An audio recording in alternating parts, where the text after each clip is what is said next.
সংগ্রামী ভাই এবং বন্ধুগণ, আপনারা সবাই জানেন আজকে চন্দ্রদ্বীপে 11 দলীয় নির্বাচনী ঐক্যের শান্তিপূর্ণ মিছিল এবং সমাবেশ শেষ করে যখন আমাদের ভাইয়েরা অত্যন্ত শান্তিপূর্ণভাবে ফিরে যাচ্ছিলেন, বিগত দিনের মতো সম্পূর্ণ ন্যাক্কারজনকভাবে দেশীয় অস্ত্র শস্ত্র সহ বিএনপি প্রার্থী শহীদুল আলম তালুকদারের কতিপয় সন্ত্রাসী এবং দুর্বৃত্তকারী আমাদের সেই সকল শান্তিপ্রিয় নির্বাচনের মিছিলে অংশগ্রহণকারী ভাইদেরকে কাপুরুষোচিত, বর্বরোচিত এবং অমানবিক হামলা পরিচালনা করেছে। মানুষ যদি হয়ে থাকে প্রশাসন হাসপাতালে যান, গিয়ে দেখেন সেখানে আমার ভাই বোনদের আত্মচিৎকারে হাসপাতালে আকাশ বাতাস ভারী হয়ে উঠেছে।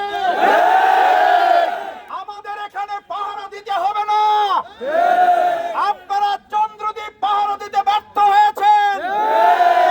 জনগণ থানা পাহারা দেওয়ার জন্য এখানে এসেছে। আমি বারবার বলেছি, বাউফলবাসীকে রাস্তায় নামতে বাধ্য করবেন না। বাউফলবাসী যে যেখানে আছেন প্রত্যেকে তাদের অধিকার আদায়ের আন্দোলনের জন্য চলে আসুন। এই অধিকার আদায়ের আন্দোলনে 12 তারিখের আমাদের ভোট প্রদান নিশ্চিত করবে, না হলে আপনাদের ভোট দিতে দেবে না। তারা জানে দাঁড়িপাল্লা বিজয় হবে। আমাদের নিশ্চিত বিজয় ডাকাতি করার জন্য তারা অস্ত্র সহ মাঠে নেমেছে। আমি আর্মির যারা আছেন তাদেরকে বলেছি, আমি এসপি কে অনুরোধ করেছি, এসপি সার্কেলকে বারবার অনুরোধ করেছি, আমাদের নরম কথায় যখন আপনাদের হৃদয় গলে নাই, বাধ্য হয়ে আমাদেরকে রাস্তায় আসতে হয়েছে। একবার যখন রাস্তায় এসেছি, 12 তারিখের বিজয় নিয়েই ঘরে ফিরে যাব। আমাদের রক্ত নিয়ে যত রক্ত নিবেন তত বাউফল শক্ত হবে। আমাদের নরম মেজাজ দেখেছেন, আমাদের সাধারণ নদীর ঢেউ দেখেছেন, মহাসাগরের উত্তাল তরঙ্গমালা দেখেন না। বাউফলবাসী 12 তারিখের ভোটের অধিকার নিশ্চিত করতে এখনই চলে আসুন, না হলে আপনাদেরকে ঘরে থাকতে দেবে না এই ডাকাত সন্ত্রাসীরা।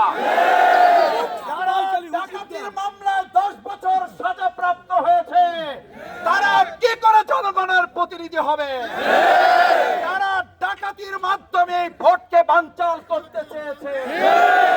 আমরা এই ভোট বানচালের ষড়যন্ত্রের মূল নায়ক ওসিকে প্রত্যাহার না করা পর্যন্ত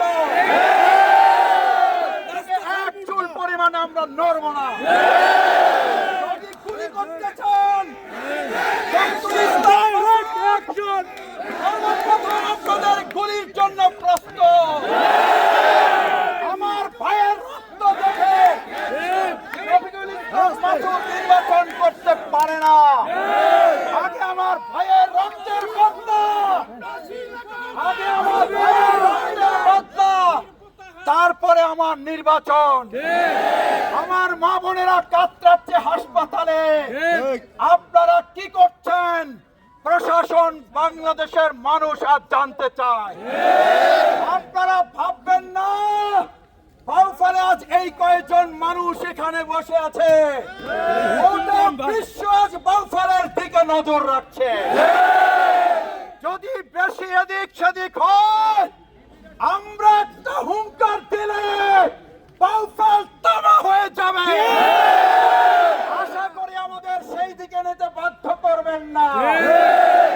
কর্মী ভাইয়েরা যারা আছেন, কোন উস্কানিতে পা দিবেন না। প্রশাসনের কোন বিষয়ে আপনারা হস্তক্ষেপ করবেন না। আপনারা আইন হাতে তুলে নেবেন না। জনগণ হিসাবে আমাদের অধিকার আছে। এই রাস্তা জনগণের, জনগণ তাদের রাস্তায় অবস্থান নিয়েছে। সুতরাং কথা পরিষ্কার, লাউড অ্যান্ড ক্লিয়ার, অতি সত্বর আসামিদের আমাদের চোখের সামনে গ্রেফতার করে নিয়ে আসতে হবে। এবং এই ওসি যার নেতৃত্বে বাউফল উপজেলা কার্যালয়ে অন্যায়ভাবে অভিযান পরিচালনা করেছে ছাত্র দলের সভাপতিকে সাথে নিয়ে, এই ওসি এখনো কি করে বাউফল থাকে? বাউফলবাসী জানতে চায়। প্রশাসনে যারা আছেন, 5ই আগস্ট আমাদের মনে থাকার কথা।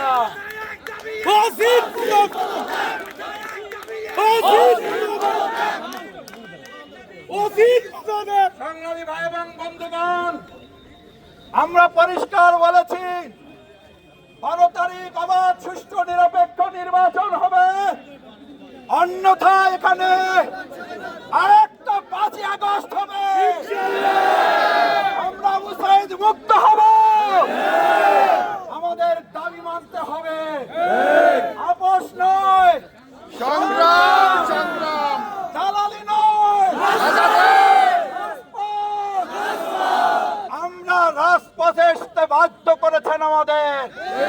সুতরাং সমাধান হওয়ার আগে আমাদের উপরে বল প্রয়োগ করার চেষ্টা করবেন না। বল প্রয়োগের পরিণতি আর একটা 5ই আগস্ট ছাড়া কিছুই হতে পারে না। সুতরাং আমি আমার ভাইদের অনুরোধ করবো বসে যাওয়ার জন্য। নামাজ যদি না হয় নামাজ এখানে পড়বেন। আমরা আল্লাহর কাছে সাহায্য চাই। আমাদের 8 শতাধিক ভাইদের নির্মমভাবে আহত করা হয়েছে। এই আহতদের যারা হামলা করেছে অতি সত্বর গ্রেফতার করে থানায় নিয়ে আসতে হবে। আমাদের এই ওসি যিনি নিরপেক্ষতা হারিয়েছেন, ধানের শীষের পক্ষে যিনি সরাসরি কাজ করেন, তিনি তাদের কাছ থেকে অর্থনৈতিক সুবিধা নিয়েছেন, সেই ওসিকে দিয়ে কোন অবাধ সুষ্ঠু নিরপেক্ষ নির্বাচন হতে পারে না। আমার দেশপ্রেমিক সেনাবাহিনী, আমরা আপনাদের ভাই, আল্লাহর হস্তে আমাদের সাথে সাংঘর্ষিক অবস্থানে আসবেন না। আমরা চাই আমাদের ন্যায্য দাবি, আমাদের এখানে আসার আগে প্রশাসনের উচিত চন্দ্রদ্বীপ এবং হাসপাতালে গিয়ে আপনাদের দৃশ্য দেখে আসা। এরপর আমাদের যা বলবেন আমরা তাই শুনবো, কিন্তু আমাদেরকে ঠান্ডা কথায় এবার আর মন ভুলানো যাবে না। এই প্রত্যাশা ব্যক্ত করে আমি আজকে এখানে জামাত 11 দলীয় নেতৃবৃন্দ সবাই শান্তিপূর্ণভাবে অবস্থান করবেন। যারা নামাজ পড়েন নাই নামাজ আদায় করে নেবেন। আসসালামু আলাইকুম ওয়া রাহমাতুল্লাহি ওয়া বারাকাতুহু। কেউ এখান থেকে যাবেন না, এখন সালাত আদায় হবে। আমাদের ভাইয়েরা আর আসছেন এবং আসবেন, স্লোগান চলবে।